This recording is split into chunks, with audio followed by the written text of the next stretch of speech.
अस्सलाम वालेकुम, कैसे हैं आप सब। क्लास 9 मैथ का लेक्चर है 10, जिसमें हम चैप्टर 4 की एक्सरसाइज 4.4 के क्वेश्चन नंबर 3 से लेके 6 तक सॉल्व करेंगे। अगर आप लोगों को डायरेक्ट कोई क्वेश्चन चाहिए हो तो डिस्क्रिप्शन में टाइम कोड्स मौजूद हैं, आप लोग डायरेक्ट भी देख सकते हो। ये लास्ट लेक्चर है इस एक्सरसाइज का, इसके बाद हम रिव्यू एक्सरसाइज स्टार्ट कर देंगे। फैक्टराइज को उन्होंने रियल लाइफ के साथ रिलेट करके क्वेश्चन बनाए हैं।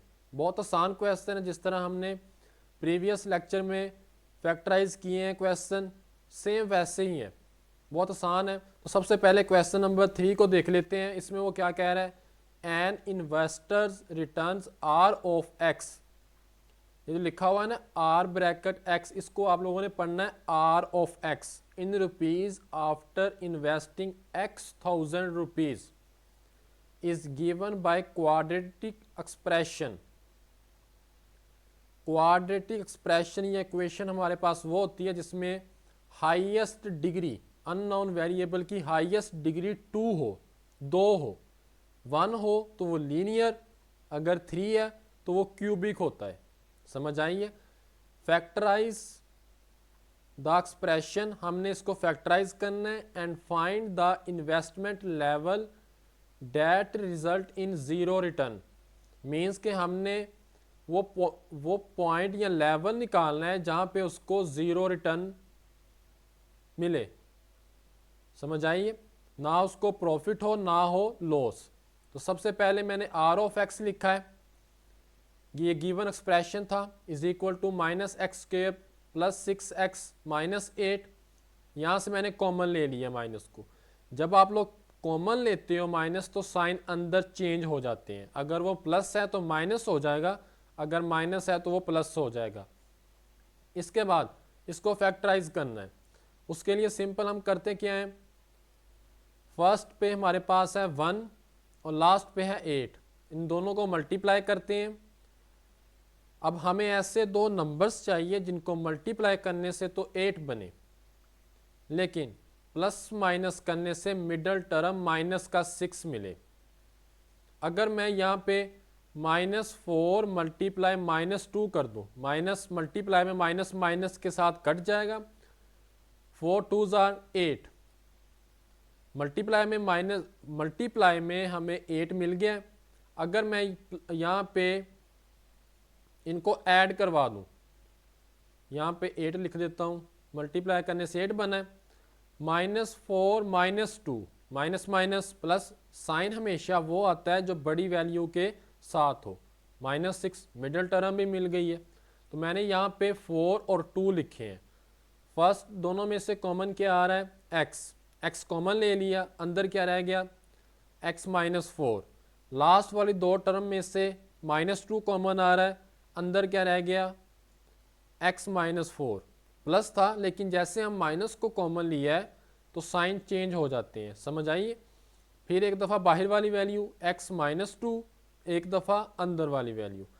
आप लोग यहाँ से भी देख सकते हो कि हमने इसको फैक्टराइज सही किया है या गलत किया है। अब कॉमन लेने के बाद जो अंदर वैल्यू बचेगी ये सेम होनी चाहिए। जिस तरह यहाँ पे x -4 है, यहाँ पे भी x -4 है, साइन भी डिफरेंट नहीं होना चाहिए। समझ आइए।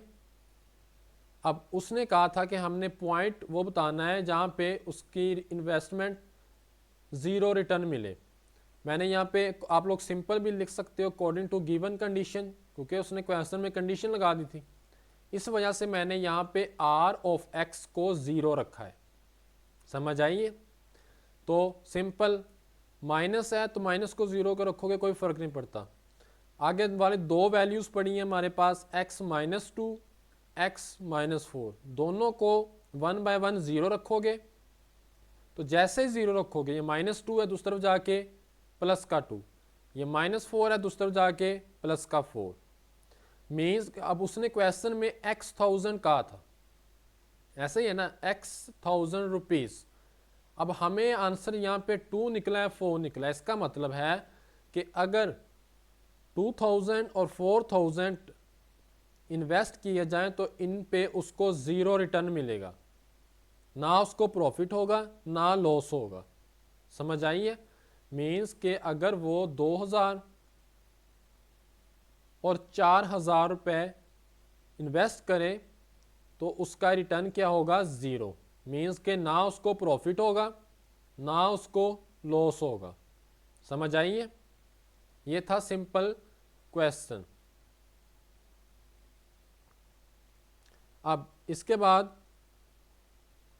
क्वेश्चन नंबर 4 है, सेम उसी तरह है। Factorise find the break even point where the profit is zero. अब ब्रेक इवन पॉइंट को सबसे पहले समझो। वैल्यू उसने दी हुई है, पी ऑफ एक्स उसने दी X cube minus 15x square plus 75x minus 125। Break even point क्या होता है? अब ब्रेक इवन पॉइंट को समझना है।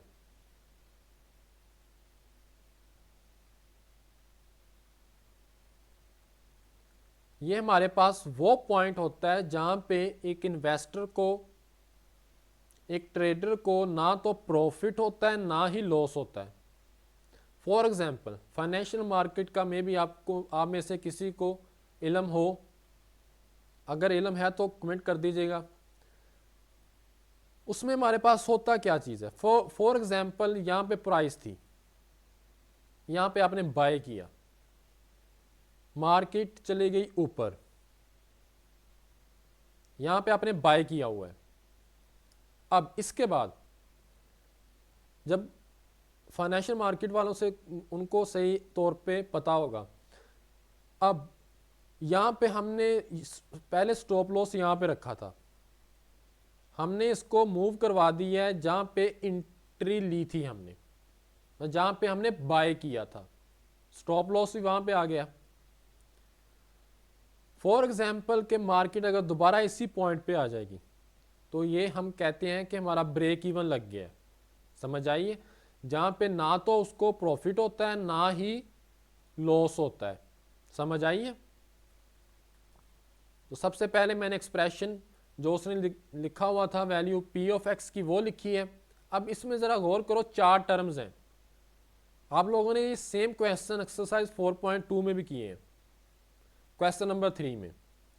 अब फर्स्ट और लास्ट पे ज़रा गौर करो तो ये किस चीज़ का क्यूब बन रहा है। फर्स्ट को मैं लिख सकता हूँ एक्स होल का क्यूब, ऐसे ही है ना, और लास्ट पे 125, 5 को अगर 3 टाइम मल्टीप्लाई किया जाए तो हमारे पास आता है 125, ऐसा ही है ना।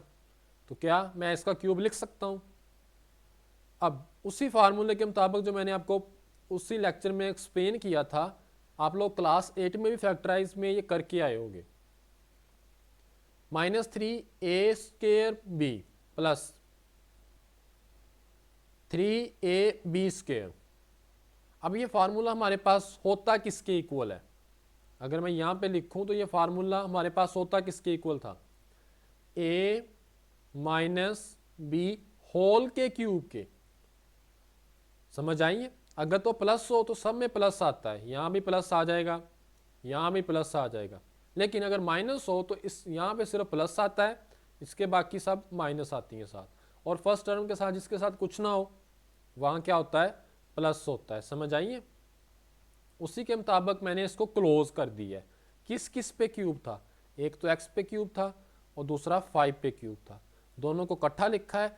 अगर आप लोगों को इसमें एक भी माइनस नज़र आ जाए तो आप लोगों ने माइनस लिखना है बीच में यहाँ पे। समझ आइए? उसके बाद मुझे ये 3 को ख़त्म करना था, मैंने सिंपल क्यूब रूट लूँगा यहाँ पे। अगर स्क्वायर को ख़त्म करना हो तो हम स्क्वायर रूट लेते हैं, अगर क्यूब को ख़त्म करना हो तो हम क्यूब रूट लेते हैं। मैंने यहाँ पे क्यूब रूट लिया है, ये 3 इस क्यूब रूट के साथ कट जाएगा, हमारे पास क्या बच जाएगा? x माइनस 5, ये -5 है, दूसरी तरफ जाके प्लस का 5 हो जाएगा। समझ आइए? और यही मेरे पास इसका आंसर होगा। इसके बाद क्वेश्चन नंबर 5 है, the potential energy V of x उसने दे दिया है। इसमें भी 3 टर्म्स हैं, 2x³ minus 6x² plus 4x। Determine, हमने फाइंड करना है where the potential energy is 0, जहाँ पे पोटेंशियल एनर्जी क्या होगी? 0 होगी। अब वी ऑफ एक्स लिखा है, इसमें 3 टर्म्स थी। फैक्टराइजेशन का फर्स्ट रूल क्या कहता है हमें कि सबसे पहले देखना होता है कॉमन क्या चीज़ आ रही है। यहाँ पे एक्स की डिग्री 3 है, यहाँ पे 2 है, यहाँ पे कुछ नहीं है तो 1 है, ऐसे ही है ना। तो सबसे छोटी डिग्री कितनी है, 1 है, 1 कॉमन लेंगे। और साथ गौर करो तो 2, 6 और 4 क्या ये 2 के टेबल में आते हैं, आते हैं। 2 भी साथ कॉमन लेंगे, फिर अंदर क्या बच जाएगा, x square minus 3x plus 2। अब इसको फैक्टराइज करना है, फर्स्ट और लास्ट वाले को मल्टीप्लाई करते हैं। 1 2 ज़ा 2, मल्टीप्लाई करने से हमें 2 चाहिए, प्लस माइनस करने से मिडल टर्म माइनस 3x चाहिए। अगर मैं यहाँ पे 2 1 ज़ा 2, 2 बन गया पॉजिटिव, माइनस माइनस लिख लो क्योंकि मल्टीप्लाई में माइनस माइनस के साथ कट जाता है, 2 टर्म्स के साथ, 2 वैल्यू के साथ हो गए। अब -2 -1, माइनस माइनस प्लस -3 आ गया, मिडिल टर्म भी मिल गई है। अब यहाँ पे ज़रा गौर करो तो पहली 2 टर्म में से या वैल्यू में से कॉमन क्या चीज़ आ रही है। x कॉमन आ रहा था, मैंने ले लिया, अंदर क्या रह गया, x -2। इसके बाद नेक्स्ट वाली दोनों में से कॉमन क्या आ रहा था, कुछ नहीं आ रहा तो 1 ले लेना आप लोगों ने, समझ आइए। -1 लिया है तो x -2 रह गया। एक दफ़ा बाहर वाली x -1, एक दफ़ा अंदर वाली x -2। अब सिंपल वही चीज़ जो प्रीवियस क्वेश्चन में की थी, आप लोग सिंपल लिख सकते हो अकॉर्डिंग टू क्वेश्चन। उसमें हमने r ऑफ x को 0 रखा था, यहाँ पे v ऑफ x है, यहाँ पे 0 रख लेंगे। मीन्स कि हमने पॉइंट देना है जहाँ पे पोटेंशियल एनर्जी क्या हो, 0 हो। अब इसमें एक तो 2x है, को 0 रखोगे तो 2 मल्टीप्लाई हो रहा है, दूसरी तरफ जाके डिवाइड होगा तो 0 डिवाइड 2 0 होता है। सेकंड पे हमारे पास वैल्यू थी x -1, इसको 0 रखोगे तो ये -1 है, दूसरी तरफ जाके प्लस का 1। सेम उसी तरह थर्ड को भी रखोगे तो 2 आ जाएगा। अब इसके आंसर हमारे पास 3 निकले हैं, 0 1 और 2। मे बी मैंने आपको प्रीवियस लेक्चर में बताया था कि जितनी हमारे पास एक्सप्रेशन या क्वेश्चन की डिग्री होती है उतने ही उसके आंसर आते हैं। अब यहाँ पे डिग्री कितनी थी, 3 थी क्वेश्चन में, ऐसे ही है ना, तो 3 आंसर आए हैं, समझ आइए। नेक्स्ट है लास्ट वाला क्वेश्चन, क्वेश्चन नंबर 6। इसमें उसने y ऑफ x दे दी है, जिसको हमने सिंपल फैक्टराइज करना है और पॉइंट ऑफ 0 डिफ्लेक्शन निकालना है। सबसे पहले मैंने y ऑफ x लिखा है, यहाँ से देखो 2 8 6, इन तीनों में से कॉमन क्या आ रहा था, 2 आ रहा है, ले लिया। अंदर क्या रह गया, x² -4x प्लस 3। अब फर्स्ट और लास्ट को मल्टीप्लाई करते हैं तो 3 बनता है। अब हमें ऐसे 2 नंबर्स चाहिए जिनको मल्टीप्लाई करने से 3 बने, प्लस माइनस करने से माइनस का 4 बने। 3 1 ज़ार 3, -3 -1।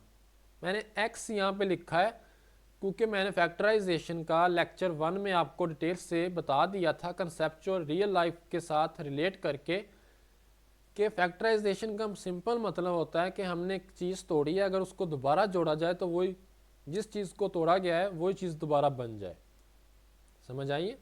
तो यहाँ पे अगर मैं माइनस माइनस दोबारा ऐड करना चाहूँ तो प्लस -4 मिल जाएगा, साथ x है तो x आ जाएगा, इस वजह से x साथ लिखा है। उसके बाद फर्स्ट 2 में से कॉमन क्या आ रहा है, x। लास्ट वाली में से कॉमन क्या आ रहा था, कुछ नहीं आ रहा तो -1 ले लिया, एक दफ़ा बाहर वाली एक दफ़ा अंदर वाली। अब इसको भी हमने लिखा है simple according to question, question के मुताबिक y of x is equal to 0। आप लोगों ने इस कंडीशन को लाजमी लिखना है यहाँ पे, समझ आइए। अब 2 हमारे पास मल्टीप्लाई हो रहा है, दूसरी तरफ जाके डिवाइड हो जाएगा। 0 जब 2 को डिवाइड करेगा तो आंसर क्या आता है, 0। उसका कोई फ़ायदा नहीं है लिखने का, तो सिंपल उसके बाद 2 वैल्यूज़ रह जाएंगी, x -1 और x -3। दोनों को 1 बाय 1 0 रखोगे तो मेरे पास ये 2 आंसर निकल आएंगे। बिल्कुल आसान से थे ये क्वेश्चन। अगर इनमें मसला हो, समझ ना आई हो तो बता देना है, मैं दोबारा ये क्वेश्चन रिपीट कर दूंगा। इसके बाद रिव्यू स्टार्ट करेंगे। ओके, टेक केयर, अल्लाह हाफिज़।